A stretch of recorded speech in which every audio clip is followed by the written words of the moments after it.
বেশ কিছুদিন পরেই আমরা একটা ফর্মাল সাংবাদিক সম্মেলন করছি, যদিও প্রায় প্রতিদিনেই নানাভাবে প্রেস ব্রিফিং করা হচ্ছে আমাদের অনগোয়িং সিচুয়েশন। আমাদের 12ই ফেব্রুয়ারি যে নির্বাচন, সেটি বাহ্যিকভাবে মোটামুটি অ্যাকসেপ্টেবল একটা নির্বাচন, কিন্তু সময় যেতে যেতেই সেদিন সন্ধ্যা থেকে খবর আসছিল যে নানা জায়গায় কেন্দ্র দখল হয়েছে, জাল ভোট দেওয়া হয়েছে, আমাদের এজেন্টদেরকে জোর করে বের করে দেওয়া হয়েছে, অনেক জায়গায় এজেন্টদেরকে শুরু থেকেই ঢুকতে দেওয়া হয়নি, এবং প্রিসাইডিং অফিসার এবং তাদের এজেন্টের যোগসাজশে ব্যালট কাটা হয়েছে। ব্যাপক অনিয়মের খবর আমাদের কাছে আসছিল এবং আমরা সেটি আপনাদেরকে জানিয়েছি। প্রায় 53টি আসনে আমরা অফিসিয়ালি আমাদের অভিযোগ দাখিল করেছি এবং সেই ভিত্তিতে ফার্দার আইনি যে লড়াই, সেই লড়াই অব্যাহত আমরা রাখছি এবং রাখব। কিন্তু গতকালকে আমরা একটা রাজ সাক্ষী পেয়েছি। সেই রাজ সাক্ষীর নাম হচ্ছে সাবেক উপদেষ্টা অধ্যাপিকা রিজওয়ানা, অ্যাডভোকেট রিজওয়ানা। তিনি একটা সাংবাদিকের সাথে কথা বলে এটা প্রকাশ করেছেন যে আমরা যারা তার ভাষায় নারীদের উপযুক্ত অধিকারকে নিশ্চিত করতে পারে নাই, তারা বিরোধী দলে থাকলেও আমরা কিন্তু তাদেরকে মূলধারা বা প্রধান শক্তি হিসাবে আমরা আসতে দিই নাই। তাহলে বোঝা যায় আমরা যে ইলেকশন ইঞ্জিনিয়ারের যে কথা আসছিল বা আসছে, সেটাকেই উনি নিজেই স্বীকার করে রাজসাক্ষী হয়েছেন। আমরা এখন এটাকে জানতে চাই ওনার কাছে বা তৎকালীন তত্ত্বাবধায়ক সরকারের কাছে এবং আজকের সরকারের কাছে, যে তারা তাদের যোগসাজশে কি ইঞ্জিনিয়ারিংয়ের মাধ্যমে বাংলাদেশ জামাত ইসলামীকে মূলধারা বা প্রধান দল হিসাবে মেজরিটি পেতে তারা বাধাগ্রস্ত করেছে এবং সেটাতে দেয় নাই। এবং আমরা এটাও জানতে চাই মাননীয় সাবেক উপদেষ্টার কাছে যে ইঞ্জিনিয়ারিংয়ে ওনার সাথে আর কারা কারা জড়িত ছিল, পুরা গভর্নমেন্ট ছিল নাকি গভর্নমেন্টের একটি শক্তিশালী অংশ ছিল যারা নির্বাচনকে প্রভাবিত করেছে, এবং তাদের ডিজাইন অনুসারে সেখানে ডিসি, এসপি, টিওনো, ওসি, প্রিসাইডিং অফিসার ইত্যাদি নিয়োগ করে আইনশৃঙ্খলা পরিস্থিতির লোকদেরকে নিয়ন্ত্রণ করে তারা তাদের এই কাঙ্ক্ষিত যে সংখ্যা, সেই সংখ্যায় একটি দলকে জিতানোর জন্যে তারা ব্যবস্থা গ্রহণ করেছিল। জাতির কাছে এটা স্পষ্ট করতে হবে এবং আমি এই সরকারের কাছে দাবি জানাবো রিজওয়ানা আহমেদকে, রিজওয়ানা হাসানকে তারা কিভাবে জিজ্ঞাসাবাদের আওতায় আনবেন এবং আওতায় এনে তার কাছ থেকে পরিষ্কার যে সিচুয়েশন তিনি তৈরি করেছিলেন সে সম্পর্কে ওনারা জানবেন, আমাদেরকে জানাবেন, দেশবাসীর কাছেও এটা পরিষ্কার করবেন। আমরা নির্বাচনের আগেও কয়েকজন উপদেষ্টার ব্যাপারে অভিযোগ এনেছিলাম এবং আপনারা দেখেছেন ইন্টারিম গভর্নমেন্ট নিজেকে তত্ত্বাবধায়ক সরকারের সমপর্যায়ে নিরপেক্ষ সরকার হিসেবেই প্রতিবাদ করেছিল এবং সে ভূমিকায় তারা আছে সেটা তারা বলার চেষ্টা করেছিল। এবং একটি নীতিগত কথা ছিল যে ইন্টারিম গভর্নমেন্টে যারা দায়িত্বে থাকছেন উপদেষ্টা হিসাবে, তারা কোনো সরকারে দলীয় সরকারে তারা কোনো ধরনের অংশগ্রহণ করবেন না, কোনো মন্ত্রিত্ব গ্রহণ করবেন না। কিন্তু শুরু থেকেই আমরা একজন ব্যক্তিকে ইন্টারিম গভর্নমেন্টের যিনি আমাদের প্রতিরক্ষা উপদেষ্টা ছিলেন, তিনি প্রথম দিনেই খলিলুর রহমান সাহেব পররাষ্ট্রমন্ত্রী হিসেবে শপথ গ্রহণ করছেন, যেটা তিনি তার আগের শপথের পরিপন্থী কাজ করেছেন। এখানে এটা স্পষ্ট যে খলিলুর রহমান ছিল লন্ডন কনস্পিরেসির প্রধান হোতা এবং সেখান থেকে তিনি সরকারকে মোটিভেট করে ষড়যন্ত্র করে বর্তমান যারা সরকারে আছেন তাদেরকে সুবিধা দেওয়ার জন্যই উনি অব্যাহতভাবে কাজ করেছিলেন এবং তার সেই কাজের পুরস্কার হিসাবেই উনি পররাষ্ট্রমন্ত্রীর এই রিওয়ার্ডটা উনি পেয়েছেন। এতে আমি বিস্মিত হয়েছি বিএনপির ব্যাপারেও, কারণ বিএনপিকে এতই তার লোকজনের সংকট আছে যে একজন বিতর্কিত ব্যক্তি, যিনি ইন্টারিম গভর্নমেন্টে থাকার সময়ে বিএনপির নেতা সালাউদ্দিন সাহেবই তার বিরুদ্ধে বক্তব্য রেখেছিলেন এবং তাকে সরকারের থেকে বের করে দিতে বলেছিলেন। তো এই খারাপ লোকটা, যেটা বিএনপির দৃষ্টিতে তখন খারাপ ছিল, এবং সালাউদ্দিন সাহেবের বক্তব্যের পরে উনি বিএনপির সাথে নিশ্চয়ই গোপনে এমন এক কন্ট্যাক্টে গেছেন যে তারা বিএনপির স্বার্থ সংরক্ষণের জন্য উলঙ্গভাবে ভূমিকা নিয়েছেন, যে কারণে বিএনপির আস্থাভাজন হয়ে আবার তিনি বিএনপির মন্ত্রী হয়েছেন। কারণ নিশ্চয়ই বিএনপির সাথে ওনার এমন এক কমিটমেন্ট ছিল, বা ওনার সাথে বিএনপির এমন এক কমিটমেন্ট ছিল যে উনি ইন্টারিম গভর্নমেন্টে থেকে বিএনপিকে হেল্প করবে নির্বাচনে, আর বিএনপি সরকার গঠন করলে ওনাকে মন্ত্রী বানাবে। এই দুটাই কিন্তু ওই তাদের অবস্থান দিয়ে পরিষ্কার হয়। সুতরাং খলিলুর রহমান সাহেবকেও একইভাবে জিজ্ঞাসাবাদে আনা উচিত এই সরকারের, এবং যে কী ধরনের কনস্পিরেসি রিদওয়ানা সহ অন্যরা তারা করেছেন, যে জাতিকে একটি সুষ্ঠু নির্বাচন থেকে তারা বঞ্চিত করেছেন। কারণ একটি সুষ্ঠু নির্বাচন এই জাতির জন্য অত্যন্ত প্রয়োজন ছিল, তাদের মনের আকাঙ্ক্ষা ছিল, তাদের দাবি ছিল। কারণ গত 56 বছরে এই জাতি কোনো নির্বাচন পায়নি। আমরা সকলেই চেষ্টা করেছিলাম যে একটা সুষ্ঠু নির্বাচন হবে, এবং এই সুষ্ঠু নির্বাচনের মাধ্যমে যারা নির্বাচিত হয় তারা সরকার গঠন করবে। এই যে জাতির আকাঙ্ক্ষা, এই যে জুলাই লড়াই, এই যে জীবন দেওয়া, এই যে রক্ত, এই যে আমাদের রাজনীতির গতিপক্ষে পরিবর্তন করে দেওয়ার যে গাদ্দারি, দালালি, জাতির সাথে বিদ্রোহ, এই সব কিছুর জন্যে এরা দায়ী। এত বড় আকাঙ্ক্ষা সুষ্ঠু নির্বাচনের জন্য এটা বন্ডুল করে দিয়েছে এই মীর জাফররা। সুতরাং এই মীর জাফরদেরকে, খলিলুর রহমানকে আমি দাবি করব, সরকার যদি স্বচ্ছতার কিছুটা হইলেও পরিচয় করতে চায়, এবং সেই খলিলুর রহমান তো নিরাপত্তা উপদেষ্টা, আমি বলেছি ডিফেন্স অ্যাডভাইজার ছিল, নিরাপত্তার অ্যাডভাইজার ছিল, তো তাকেও মন্ত্রিসভা থেকে বের করে দেওয়া উচিত, এবং তাকেও জিজ্ঞাসাবাদে এনে ষড়যন্ত্র কী হয়েছে সেটাকে বের করা উচিত। আর রিদওয়ানা তো নিজেকেই বলছে আমি রাজসাক্ষী হয়েছি নিজেই, এবং তার কাছ থেকেও এই সত্য উদ্ঘাটন করা অত্যন্ত জরুরি। দ্বিতীয় যেটি সেটা হচ্ছে, আপনারা জানেন যে নির্বাচনের দিন দুটা বিষয় নির্বাচিত হয়েছে, একটা জাতীয় সংসদ নির্বাচন, আর আমাদের যে রিফর্মস, সেই রিফর্মসের উপরে একটা গণভোট হয়েছে। সেই গণভোটে বিপুল ভোটে জনগণ রিফর্মসের পক্ষে রায় দিয়েছে। এই সরকারের কাছে, আমাদের সকলের কাছে এটা কমিটমেন্টের একটি অংশ যে এখানে কনস্টিটিউয়েন্ট অ্যাসেম্বলি হবে, এমপি যারা হয়েছে তার সদস্য হবে, এবং পার্লামেন্ট সদস্য হবে। এবার সংসদ সদস্যরা দুটি পজিশনেই নির্বাচিত হয়েছে, এবং প্রথম অধিবেশন থেকে কনস্টিটিউয়েন্ট অ্যাসেম্বলির কাজ করে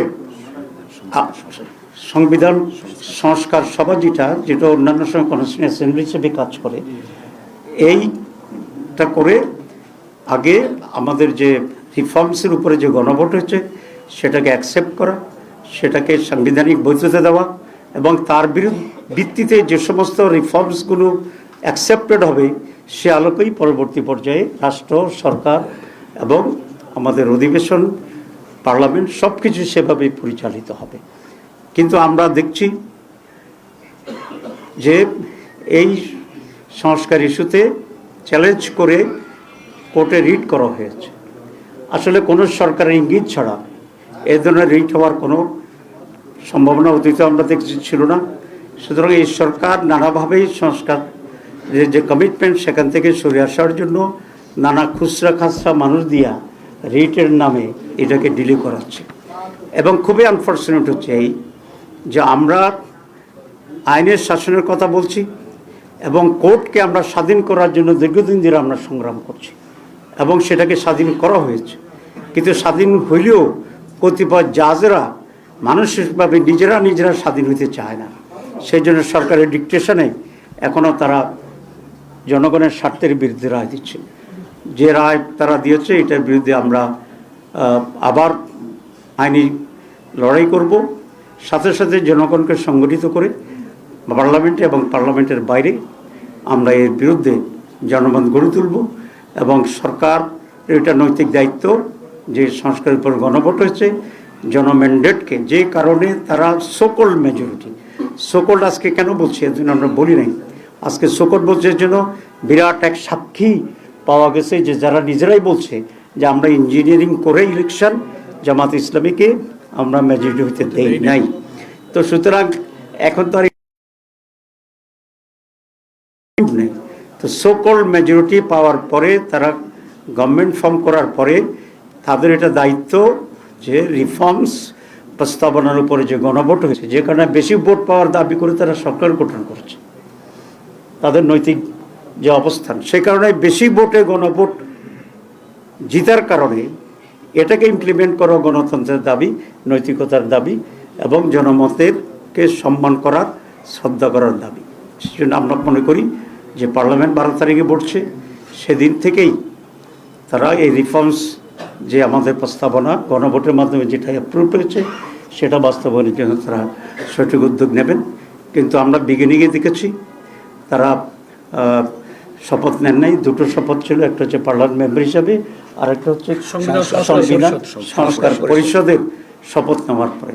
আমরা দুটো নিয়েছি, আমরা আমাদের কমিটমেন্টের উপরে অনড় আছি আমরা এবং ভবিষ্যতে আমরা থাকবো।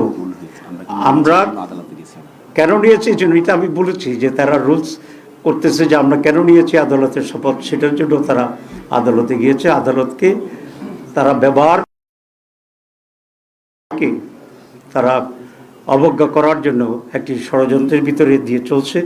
আমরা এটি নিন্দা করছি এবং আমরা আশা করি গণভোটের রায়কে সকলেই মেনে নিই, আমরা সংস্কারকে গ্রহণ করব পরিপূর্ণভাবে এবং সে আলোকেই এই সরকার দেশ পরিচালনা করবে। আমরা সর্বাত্মকভাবে সহযোগিতা করব। স্বাক্ষরকারী দল হিসেবে অঙ্গীকারও তারা ভঙ্গ করছে। হ্যাঁ, জুলাই সনদের স্বাক্ষরকারী যে দল সেখানে এখানে আছে, আপনার দেখি এটা কত 3-2 একটু সময় দিন। এখানে একটাতে আছে জুলাই জাতীয় সনদ 2025-এর বৈধতা ও প্রয়োজনীয়তা সম্পর্কে কোনো আদালতকে প্রশ্ন উত্থাপন করব না। উপরন্ত উক্ত সনদ বাস্তবায়নের প্রতিটি ধাপে আইনি ও সাংবিধানিক সুরক্ষা নিশ্চিত করিবে। এটা যারা সাইন করেছে এটা তাদের অঙ্গীকার এবং এটা বিএনপিও সাইন করেছে, আমরাও সাইন করেছি। সুতরাং এটা যদি বিএনপি না করে তাহলে তাদের এই অঙ্গীকারের সুস্পষ্ট ব্যর্থ হবে। 2 নম্বরে আছে যেহেতু জনগণ এই রাষ্ট্রের মালিক, তাদের অভিপ্রায় সর্বোচ্চ আইন এবং গণতান্ত্রিক ব্যবস্থায় সাধারণত জনগণের অভিপ্রায় প্রতিফলিত হয় রাজনৈতিক দলের মাধ্যমে। সেহেতু রাজনৈতিক দল ও জোটসমূহ সম্মিলিতভাবে গণতন্ত্র প্রতিষ্ঠার দীর্ঘ সংগ্রাম করেছে বিধায় এই সনদ পূর্ণাঙ্গভাবে সংবিধানের তফসিল হিসাবে যা যথোপযুক্তভাবে সংযুক্ত করিব। মানে সংবিধানে সংযুক্ত করার ব্যাপারেও কমিটমেন্ট করেছে এবং we sign in that referendum clause. তো এটাও সেখানে ব্যর্থ ঘটছে। 3 নম্বর পয়েন্ট হচ্ছে আমরা আশা করেছিলাম এই নির্বাচনের পরে দেশের শান্তি শৃঙ্খলার উন্নতি হবে, একদিনে সব হবে এটা আমরা মনে করি না, বাট ডেভেলপ হতে থাকবে। কিন্তু আপনারা দেখছেন ইতিমধ্যে বেশ কিছু লোক হত্যার শিকার হয়েছে, বিভিন্ন জায়গায় আগুন জ্বালিয়ে বাড়িঘর জ্বালিয়ে দেওয়া হচ্ছে, বাড়িঘর ভাঙচুর করা হচ্ছে, ধর্ষণের শিকার হচ্ছে এবং বাহ্যিকভাবে আমরা গত নৈরাজ্যময় যে সমস্ত সরকারগুলো ক্ষমতায় ছিল তার চেয়ে চরিত্রের এবং চিত্রের তেমন কোনো ভিন্নতা আমরা দেখতে পাচ্ছি না। বিরোধী দলের লোকেরা যেখানে ভোট দিয়েছে বেশি, আমাদেরকে ভোট দিয়েছে, সে সমস্ত জায়গায় তারা হামলা করতেছে, হুমকি দিচ্ছে এবং জনজীবনকে নিরাপত্তাহীন করে তুলছে। এটা আপনাদের দৃষ্টিতে আসছে, আপনারা পত্রিকায় অবশ্য লেখালেখি করছেন। এটা যথাযথভাবে যাতে নিউজ মানুষ জানতে পারে, আপনারা সে ব্যাপারে আরও সোচ্চার হবেন এই আহ্বান জানাচ্ছি। এরপরে যেটা আমরা দেখছি যে হঠাৎ করে সরকারিভাবে তারা নানা জায়গায় আগেকার সরকারগুলোর মতো যে নিজস্ব দলীয়করণ করার প্রসেস শুরু করে দিয়েছে অনেক গুরুত্বপূর্ণ ব্যক্তিরা, আপনি কোনো স্পেসিফাই করতে চান, আপনারা জানেন, বিভিন্ন গুরুত্বপূর্ণ জায়গা থেকে তারা তাদের নিজস্ব লোক বসানোর জন্য গুরুত্বপূর্ণ ইম্পর্টেন্ট লোকদেরকে তারা সরিয়ে দিচ্ছে। বিশ্ববিদ্যালয়গুলোতে আইনশৃঙ্খলা পরিস্থিতি অবনতির চেষ্টা করতেছে।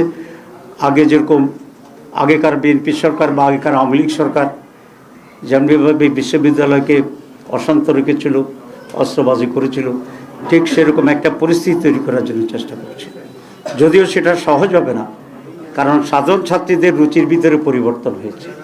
সাধারণ ছাত্রীরা আর ছাত্রছাত্রীরা অস্ত্রের পিছনে যোগ দিয়ে নিজের কেরিয়ার নষ্ট করবে, এটা সম্ভবত ছাত্র এটা চাইবে না, কারণ তারা ইতিমধ্যেই ডাকসু জাকসু সব জায়গায় নির্বাচিত প্রতিনিধির মাধ্যমে ইউনিভার্সিটিগুলোতে লেখাপড়ার একটা সুষ্ঠু পরিবেশ পেয়েছে, একটু খাবার দাবারের উন্নত পরিবেশ পেয়েছে।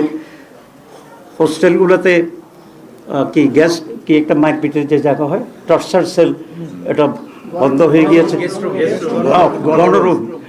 গণরূপ বন্ধ হয়ে গেছে।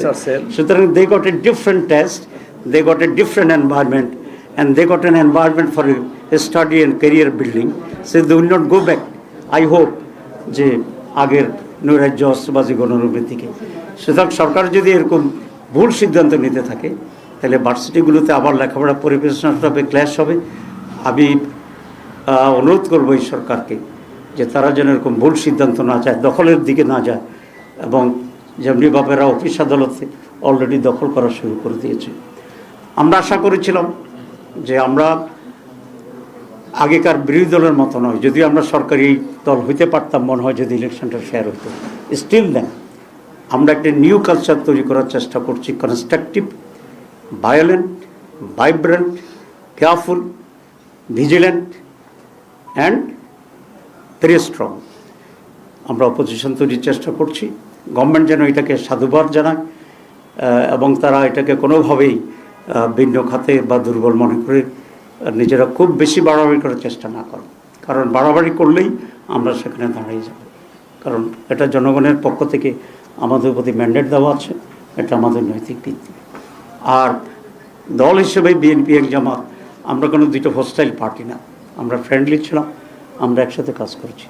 সুতরাং বিএনপিকেও এটা মনে রাখলে ভালো হবে যে আলাপ আলোচনার ভিত্তিতে, পরামর্শের ভিত্তিতে তারা রাষ্ট্র পরিচালনা করবেন, বিদেশের সাথে চুক্তি করবেন এবং বিভিন্ন ডেভেলপমেন্ট ওয়ার্কগুলো করবেন। কিন্তু আনফর্চুনেটলি এই যে ট্রান্সফার হচ্ছে, কারো চাকরিচ্যুত হচ্ছে, কাকে বাদ দেওয়া হচ্ছে, কাকে ইনক্লুশন করা হচ্ছে, এখন পর্যন্ত আমাদের সাথে তেমন কোনো আলাপ আলোচনা বা এক্সচেঞ্জ অফ ভিউজ তারা করেনি। আমরা আশা করি সেটা তারা ইনশাল্লাহ করবেন। সুতরাং নেক্সট 12 তারিখে যে পার্লামেন্ট, আমি মনে করি it will be good beginning. এবং আপনারা জানেন যে ইংরেজিতে কথা আছে, good beginning is half done. আমরা we are expecting that type of attitude and behaviour and cooperation from the government body. Thank you very much. বৈঠকের বিষয়ে দেখুন আমাদের ডেপুটি স্পিকার অফার করা হয়েছে, এই বিষয়ে কি বলবেন? আর দ্বিতীয়ত, বিগত দিনে যারা নির্বাচন ইঞ্জিনিয়ারিং এর সাথে জড়িত ছিল তারা এখন আইনের আশ্রয় আছে, তো দুইজন উপদেষ্টার ব্যাপারে আপনারা অভিযোগ তুলছেন, তাদেরকে আইনের আওতায় এনে জিজ্ঞাসাবাদ বা তাদের ব্যাপারে আসলে আইন বিচার বিভাগের দায়িত্ব চাহিদা আপনাদের আছে? না, আমি তো অলরেডি বলেছি, আমরা মনে করি রিজনাকে জিজ্ঞাসাবাদ করা উচিত এবং খুল রহমান সাহেবকেও জিজ্ঞাসাবাদ করা উচিত যে কী ইঞ্জিনিয়ারিং তারা করেছে, তাদের সাথে কারা জড়িত ছিল এবং সেটার আউটকাম কী হয়েছে, এগুলো তো আমরা জোর করে দাবি জানাচ্ছি। আপনারা যেটা বলেছেন যে ডেপুটি স্পিকার নিয়ে আমাদেরকে অফার করা হয়েছে ইব্রাহিম মোহাম্মদকে, আসলে এখানে দুটি বিষয় আছে। একটা বিষয় হচ্ছে আমাদের বর্তমান যে কনস্টিটিউশন, এই কনস্টিটিউশনে লেখা আছে যে জাতীয় সংসদে একজন স্পিকার এবং একজন ডেপুটি স্পিকার থাকিবে, এটা হচ্ছে বর্তমান সংবিধান। আর আমরা যে রিফর্মস প্রস্তাবনা আমাদের যেটা আছে, সংস্কার প্রস্তাবনায় জুলাই চার্টারে, সেখানে আমরা একমত হয়েছি, প্রস্তাব দিয়েছিলাম যে একজন স্পিকার থাকিবে, দুইজন ডেপুটি স্পিকার থাকিবে। সেই দুইজন ডেপুটি স্পিকারের মধ্যে একজন সরকারি দলের হবে, একজন বিরোধী দলের হবে। এই ব্যাখ্যাটা এখনও কনফিউজিং। যদি এমন হয় সরকার বর্তমান সংবিধানের আওতায় যে একজন স্পিকার হবে সরকারের কাছ থেকে, আর যে একজন ডেপুটি স্পিকার আছে এটা তারা বিরোধী দলকে অফার করবে। সেই ক্ষেত্রে বিষয়টা কি হয় আমরা বিবেচনা করে দেখব। তবে সেই জন্যে তাদের কাছ থেকে আমাদেরকে অফিসিয়ালি লিখিত প্রস্তাব পাওয়া জরুরি। আমরা যদি সেই লিখিত প্রস্তাব পাই ফ্রম দি গভর্নমেন্ট, তখন আমরা বসে আমরা আলোচনা করে আমাদের সিদ্ধান্ত জানাবো। This is one. সেকেন্ড হচ্ছে জুলাই সনদের আওতায় যে একজন স্পিকার, 2 জন ডেপুটি স্পিকার থাকবে। তো এটা যদি তারা মনে করেন যে ওই জুলাই সনদের অংশ হিসাবে একজন ডেপুটি স্পিকার আমাদের দিবে, একজন তাদের থাকবে, তাহলে এটার কোনো বৈধতা নাই। আনলেস যে রিফর্মসের গণভোটের যে রিফর্মসের টোটাল যেটা আছে এটার বাস্তবায়ন না হওয়া পর্যন্ত। তো সেটা টোটাল বাস্তবায়ন হইলে যদি 2 জন হয়, একজন আমাদেরকে অফার করে, তখন আমরা আইনি ভিত্তিটা পর্যালোচনা করে সেটা আমরা দেখব। সুতরাং এখানে 2টো অংশ আমি আবার রিপিট করছি টু বি ভেরি ক্লিয়ার। একটা হচ্ছে বর্তমান সংবিধানের আওতায় একজন স্পিকার থাকিবে, একজন ডেপুটি স্পিকার থাকিবে। সেক্ষেত্রে স্পিকার সরকারি দল নেবে এবং আমাদেরকে ডেপুটি স্পিকার অফার করবে। এখানে আইনের খুব বেশি ব্যর্থ নেই। তবে সেক্ষেত্রে আমরা মনে করি সরকার আমাদেরকে লিখিত প্রস্তাব দিলে আমরা বিষয়টা নিয়ে পর্যালোচনা করে আমাদের সিদ্ধান্ত জানাবো। আর যদি দ্বিতীয়টি হয় যে তারা 2 জন ডেপুটি স্পিকার, এর ভিতরে একজন আমাদের কিন্তু একজন আমাদেরকে দেবে না, এটার বৈধতার কোনো সুযোগ নেই। এ ধরনের প্রস্তাবের তো আমাদের গ্রহণ করার কোনো প্রশ্নই আসে না। বরং আমাদের দাবি থাকবে যে জুলাই চার্টারকে পূর্ণাঙ্গভাবে বাস্তবায়নের উদ্যোগ নিয়ে এটাকে যদি আইনি ভিত্তি দেওয়া হয়, সংবিধান ইনক্লুড করা হয়, তখন 2 জনের স্পিকার আইনসম্মত হবে, সংবিধান সম্মত হবে এবং একটি বিরোধী দলকে দিলে, একজন সরকার নিলে এই আইনি ভিত্তি হবে, তখন এটা বিবেচনা করা হবে। Unless it has no legal basis, এটা করা যাবে না। আর প্রথমটা আমি বলেছি, সরকার যদি আমাদেরকে লিখিত প্রস্তাব দেয় তখন আমরা এটা বসে বিবেচনা করব এটা নিয়ে কী করা যায়। কোনো একজন ব্যক্তি বা মন্ত্রী মৌখিকভাবে বললে বা সাংবাদিককে বললে এটাতে তো রেসপন্ড করা difficult. We need official proposal.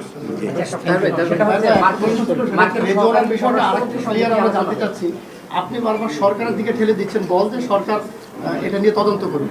সরকার তো তাদের দ্বারা চক্রান্ত করে ক্ষমতা এসছে, তাদের দ্বারা বেনিফিশিয়ারি, সরকার তো তদন্ত করবে না। আপনারা রেজওয়ানার ব্যাপারে যেহেতু রাজশাহীকে বলছেন, আপনারা সরাসরি আপনারা কি কোনো আইনগত মানে মামলা বা আইনগত কোনো অধিকারের জায়গা আপনারা যাবেন কিনা? জি, জিজ্ঞাসাবাদ আইন দেখা উচিত না, সেটা করতে স্পষ্ট না। আসলে রিজওয়ানার আমি রাজশাহীকে বলছি এই জন্য রিজওয়ানার ভয়েস আছে। আপনারা যদি ভয়েস শুনতে চান আমরা আপনাদেরকে, আপনারা শুনেছেন, আচ্ছা তাহলে তো ঠিক আছে। আমরা তার বিচার দাবি করছি। এখন কোন ফর্মে বিচারটা প্রপার হবে, আমরা কি মামলা করব না বিচার বিভাগীয় তদন্ত চাইব, সেই বিষয়টা আমরা গ্রাজুয়ালি খোলাসা করব।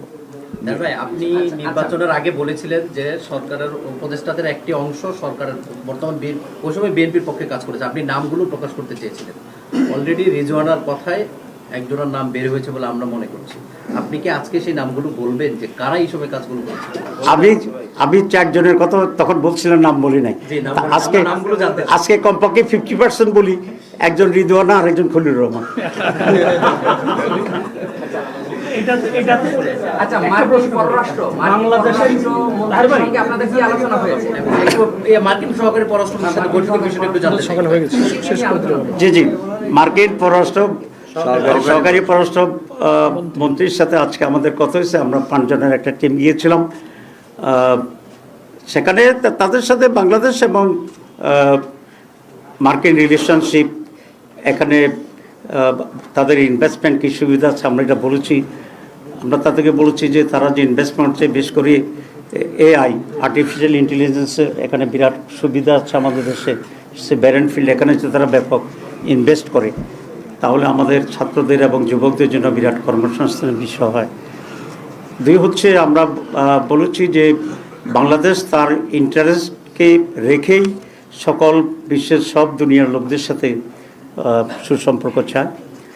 তারা ইরান, ইসরায়েল এবং আমেরিকার যুদ্ধের কথা বলেছে। আমরা বলেছি যে আমরা যুদ্ধবিরোধী, যে দেশের সাথে যারাই হোক আমরা পিস চাই, এবং কোনো দেশে যদি কোনো কনফ্লিক্ট থাকে সেটা থাকতেই পারে, কনফ্লিক্ট অফ ইন্টারেস্ট থাকতে পারে, সেটা ডিপ্লোম্যাটিকভাবে সেটা সলভ করা উচিত। সুতরাং এনি ওয়ারকে আমরা কন্ডেম করি এবং আমরা চাই তোমরা মানে খুব স্বল্প সময়ের ভিতরে ডিপ্লোম্যাটিক ওয়েতে এই ওয়ারকে বন্ধ করা উচিত। ব্যাস শেষ আচ্ছা, করলাম। যুক্তরাষ্ট্রের সঙ্গে যে বাণিজ্য চুক্তি সেটা আপনারা সমর্থন করেন কিনা? বাণিজ্য চুক্তির ভিতরে কতিপয় জিনিস আছে যেগুলো বাংলাদেশের জন্য প্রয়োজন, তো অতটুকুকে তো এই সরকারকেও ক্যারি অন করতে হবে সেখানে। সুতরাং এই সরকারকেও ক্যারি অন করতে হবে, এবং এটাকে আমরা এই মুহূর্তে খুব স্ট্রংলি অপোজ করছি না, কারণ এখানে বাংলাদেশের সাথে বাণিজ্যের অনেকগুলো বিষয় আছে। তবে আমরা এটা বলে আসছি যে বাংলাদেশ তোমাদের কাছ থেকে অনেক কটন আমদানি করে, তারপরে সয়াবিন আমদানি করে, মিল আমদানি করে, সয়াবিন মিল আমদানি করে।